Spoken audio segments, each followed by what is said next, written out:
O calor pegajoso de Alagoinhas, Bahia, em 12 de novembro de 2011, era mais do que uma condição climática. Era uma presença, um personagem silencioso que absorvia os sons da tarde e vaporizava qualquer esperança, qualquer rastro, qualquer verdade.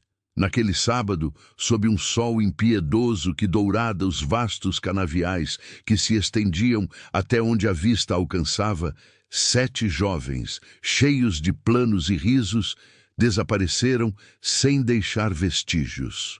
A paisagem, um emaranhado denso de folhas verdes escuras e caules robustos, tornava-se de repente uma barreira intransponível, um labirinto verde de segredos. O cheiro adocicado da cana-de-açúcar, por vezes mesclado ao defumado das queimadas controladas em distâncias imprecisas, pairava no ar como um prenúncio, uma névoa densa que confundia os sentidos e obscurecia o caminho.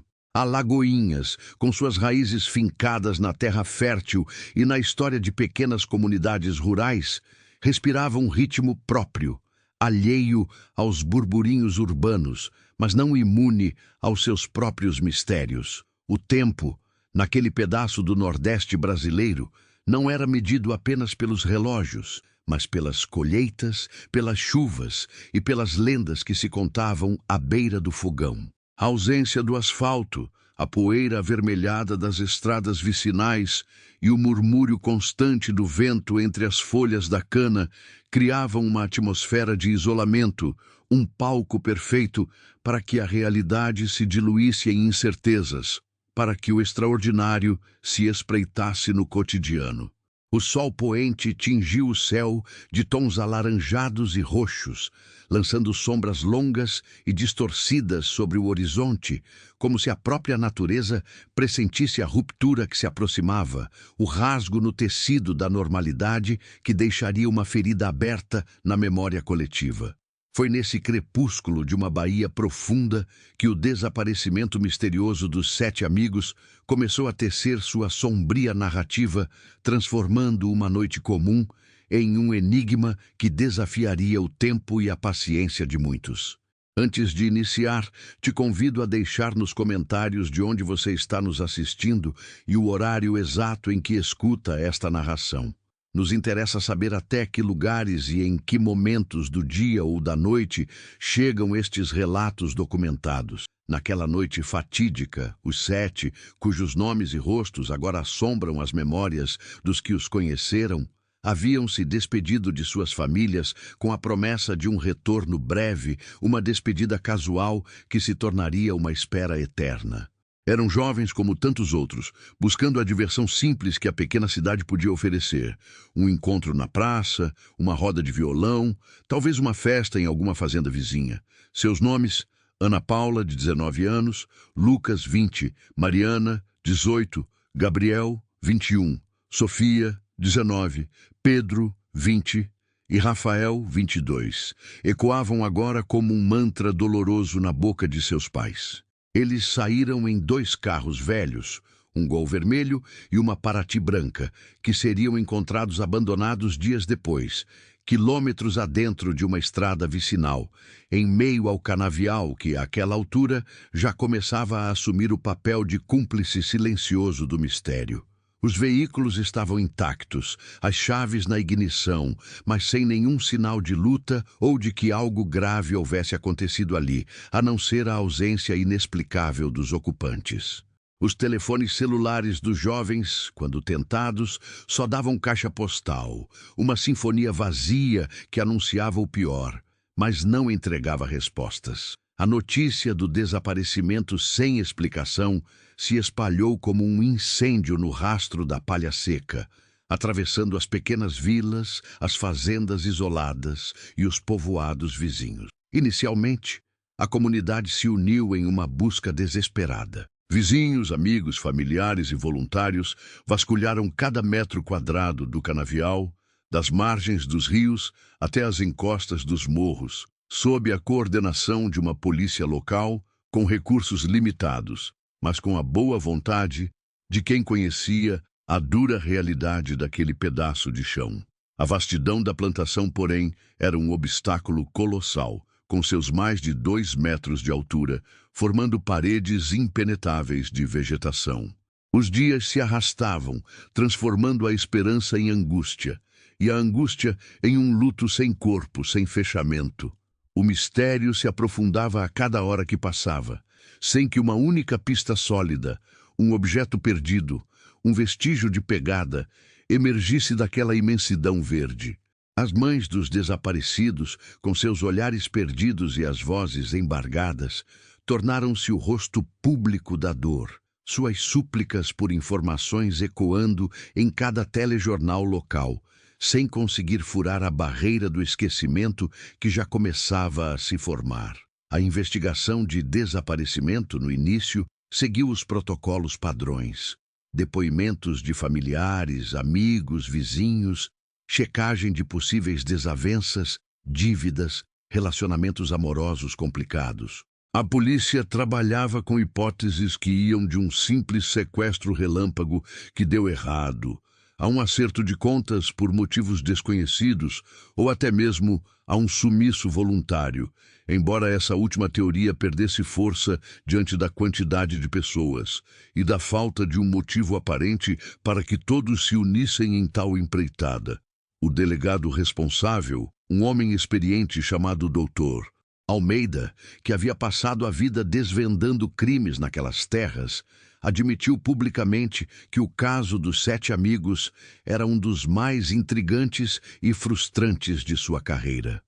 É como se a terra os tivesse engolidon, ele declarou em uma coletiva de imprensa, a voz carregada de uma impotência palpável. A falta de testemunhas, de câmeras de segurança naquelas estradas rurais, de qualquer evidência física que apontasse uma direção, transformava a investigação em um labirinto sem minotauro, onde cada porta se abria para um beco sem saída. Com o tempo, a intensidade da busca diminuiu. A mídia nacional, que brevemente se interessou pelas histórias de desaparecimento, voltou-se para outros dramas, e o caso dos 7 amigos de Alagoinhas começou a se transformar em mais um dos muitos casos não resolvidos do país. As famílias, contudo, nunca desistiram. Organizaram marchas, espalharam cartazes, criaram grupos de oração, mantendo viva a memória de seus filhos e a chama da esperança, por mais tênue que ela fosse. A cada novo delegado que assumia a delegacia local, uma nova esperança surgia, seguida pela mesma frustração da falta de avanço. Os anos se passaram, lenta e inexoravelmente, cobrindo o caso com o véu espesso do tempo, transformando os jovens desaparecidos em lendas sussurradas, em fantasmas que rondavam os campos de cana nas noites de lua cheia, um eterno lembrete de que nem todas as perguntas teriam respostas. 18 longos anos se arrastaram e a vida em Alagoinhas seguiu seu curso, mas a sombra do mistério jamais abandonou a comunidade. O canavial, silencioso e imponente, guardava seus segredos, impenetrável e indiferente às lágrimas e à dor que flutuavam sobre suas plantações. Então o ano era 2029. 18 anos após aquele terrível novembro, a seca castigava a região de forma implacável, mais severa do que em décadas. O canavial, que antes era verde exuberante, mostrava sinais de sofrimento, suas folhas murchas e amareladas. Em um dia de vento forte, uma queimada descontrolada, originada por causas ainda incertas, varreu uma vasta extensão das plantações, consumindo hectares e hectares da densa vegetação que havia permanecido intocada por anos. O fogo, que antes era um ritual controlado de colheita, agora se tornara uma força indomável e destrutiva. Mas como um fênix que renasce das cinzas, o desastre abriu um caminho para uma descoberta estarrecedora. Com a terra nua e fumegante exposta após o rastro de devastação das chamas, uma equipe de bombeiros e agricultores que inspecionava a área para garantir que não houvesse focos residuais de incêndio, deparou-se com algo anômalo no solo. Ali, em um trecho particularmente afastado do canavial, onde a terra havia sido revolvida de forma irregular anos antes, sob uma camada de terra e raízes queimadas, surgiu a protuberância metálica de um objeto inusitado, um container de transporte de cargas, completamente enferrujado e parcialmente enterrado. A visão era surreal, um corpo estranho na paisagem natural. A curiosidade inicial dos trabalhadores rapidamente se transformou em apreensão. Quem enterraria um container ali, no meio do nada? E por quê? O equipamento pesado foi chamado para desenterrar a estrutura, e à medida que a terra cedia, revelando a totalidade da caixa metálica, um silêncio pesado caiu sobre os presentes. A intuição de que aquilo não era um achado comum, mas sim a chave para um mistério antigo, pairava no ar. A notícia da descoberta logo chegou às autoridades, e a área foi imediatamente isolada pela polícia.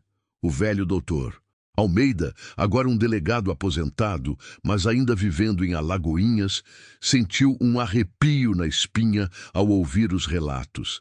Ele sabia, em seu íntimo, que aquilo estava intrinsecamente ligado ao desaparecimento dos 7 amigos que nunca pudera resolver. A equipe de investigação, agora liderada por uma nova geração de policiais e peritos forenses com acesso a tecnologias antes inimagináveis, iniciou a complexa tarefa de abrir o container. A estrutura metálica, selada por anos sob a terra, guardava em seu interior não apenas o pó do tempo, mas a aura densa de uma história interrompida. O suspense era palpável, enquanto o processo de abertura se desenrolava com extrema cautela, dada a fragilidade do que poderia ser encontrado lá dentro e a necessidade de preservar cada mínima evidência. Quando finalmente as portas se abriram, o cheiro de umidade e terra se misturou a algo mais, algo que remetia a um passado distante e doloroso. Lá dentro, a cena não era de corpos, conforme o pavor inicial sugerira, mas de uma coleção de objetos pessoais. Havia mochilas desgastadas, sapatos, roupas rasgadas pelo tempo, algumas carteiras com documentos quase ilegíveis, joias simples, relógios parados e, de forma arrepiante, os telefones celulares dos 7 jovens, corroídos, mas reconhecíveis. A tecnologia forense moderna, um luxo que o Dr. Almeida não tinha em 2011, foi mobilizada. Especialistas em arqueologia forense, análise de DNA e recuperação de dados de mídias antigas vieram de diversas partes do país. Cada objeto foi catalogado e analisado minuciosamente. A umidade e o tempo haviam feito seu trabalho, mas a ciência provou ser incansável. Fragmentos de tecidos puderam ser associados às roupas dos desaparecidos. Os números de série dos celulares confirmaram sua identidade. E um detalhe crucial: um dos relógios pertencia a Lucas e havia parado exatamente às 23h47 daquela noite de 12 de novembro de 2011. A evidência era clara. Os 7 amigos estiveram ali, e este container era, de alguma forma, o ponto final de seu trajeto. Mas por que foram colocados lá? E mais importante, o que aconteceu com eles depois de estarem ali? A descoberta reabriu o caso do desaparecimento misterioso com uma força avassaladora, jogando uma luz sobre as pessoas desaparecidas que há muito se consideravam perdidas para sempre. O país inteiro voltou os olhos para Alagoinhas. A mídia, agora com mais recursos e alcance, dedicou horas de reportagens à investigação de desaparecimento, trazendo à tona as histórias de cada um dos jovens, a dor de suas famílias e a frustração dos anos de silêncio. A comunidade local, por sua vez, reagiu com uma mistura de alívio e pavor. Alívio por finalmente ter uma pista concreta, mas pavor pela certeza de que a verdade, quando revelada, seria dura. Novas linhas de investigação foram traçadas, desta vez com uma base sólida. A presença do container e dos pertences indicava uma ação deliberada, um crime planejado, muito além de um simples acidente ou sumiço. A análise do local onde o container foi enterrado revelou que a Terra havia sido movimentada por máquinas pesadas, o que sugeria que os autores do crime tinham recursos e alguma organização. A partir daí, a investigação começou a focar em pessoas que tinham acesso a esse tipo de equipamento e que poderiam ter motivos para silenciar os jovens. Rumores antigos, antes ignorados por falta de provas, começaram a ressurgir. Histórias de grilagem de terras, de disputas por áreas de plantação, de envolvimento de figuras poderosas da região com atividades ilícitas. Os 7 amigos, inadvertidamente, poderiam ter testemunhado algo, ou se envolvido em algo muito maior do que podiam imaginar. A simplicidade de suas vidas contrastava abruptamente com a complexidade e a brutalidade que o caso parecia agora revelar. A ambiguidade dos personagens envolvidos começou a emergir. Proprietários de fazendas vizinhas, políticos locais, até mesmo membros de famílias tradicionais da região, foram interrogados novamente, sob uma nova ótica, a da tecnologia e da persistência forense. A análise minuciosa dos celulares, mesmo danificados, trouxe uma reviravolta fundamental. Com softwares de recuperação de dados e técnicas avançadas, peritos conseguiram extrair informações de um dos aparelhos, o de Mariana, que continha fragmentos de conversas e, mais chocante, uma sequência de fotos borradas. As imagens, recuperadas com imensa dificuldade, mostravam parte de um galpão abandonado e, ao fundo, sombras que pareciam ser máquinas agrícolas pesadas em uma área rural noturna. Em uma das últimas fotos, quase ilegível, surgia a imagem parcial de um homem, de costas, aparentemente descarregando algo. A qualidade era péssima, mas era o primeiro rosto, ainda que encoberto, a emergir da neblina dos 18 anos. A equipe de investigação trabalhou incansavelmente para localizar o galpão e identificar a pessoa nas fotos. A combinação de tecnologia avançada de reconhecimento de imagem e o conhecimento aprofundado da região por parte de antigos moradores levou à identificação de um imóvel abandonado que, de fato, pertencia a um influente fazendeiro local, já falecido, conhecido por seu temperamento explosivo e por suas muitas disputas por terras. O homem na foto parecia ser um de seus capatazes, conhecido por ser violento e por desaparecer da região pouco depois do sumiço dos jovens. A linha de investigação se aprofundou. Testemunhas que antes haviam silenciado por medo, encorajadas pela nova luz sobre o caso, começaram a se apresentar, dando depoimentos que se encaixavam como peças de um quebra-cabeça complexo. Relatos sobre o fazendeiro e seu capataz, sobre suas práticas duvidosas e sobre a reputação de resolver problemas. De forma drástica, começaram a preencher as lacunas do desaparecimento sem explicação. Acredita-se agora que os jovens, ao se aventurarem mais fundo no canavial naquela noite, possam ter presenciado alguma atividade ilícita, talvez um transporte clandestino ou um encontro secreto, e foram silenciados para que não revelassem o que viram. O container, então, teria sido usado para remover seus pertences, na tentativa de apagar qualquer vestígio de sua presença, na esperança de que fossem esquecidos para sempre. Mais uma das histórias de desaparecimento que a vastidão do Brasil engole. A busca pelos corpos, no entanto, continua. Sem a descoberta do container, os casos não resolvidos teriam permanecido em uma prateleira empoeirada, sem a mínima chance de elucidação.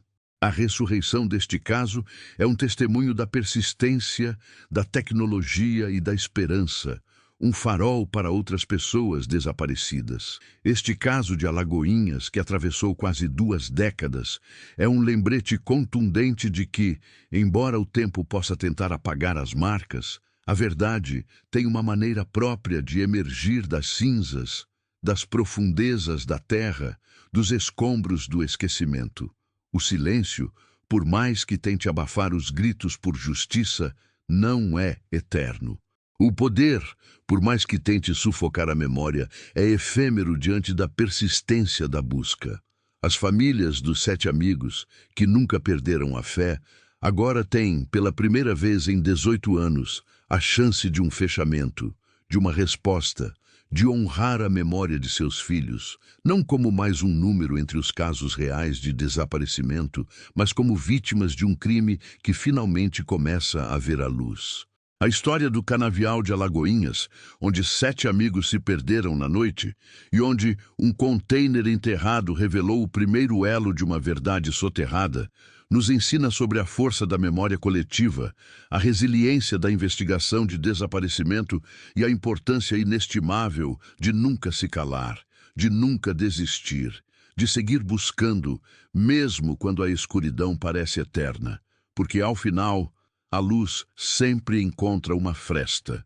Agora que você entendeu tudo isso, assista ao próximo vídeo, onde explico como a tecnologia de análise de dados está revolucionando a investigação de desaparecimentos.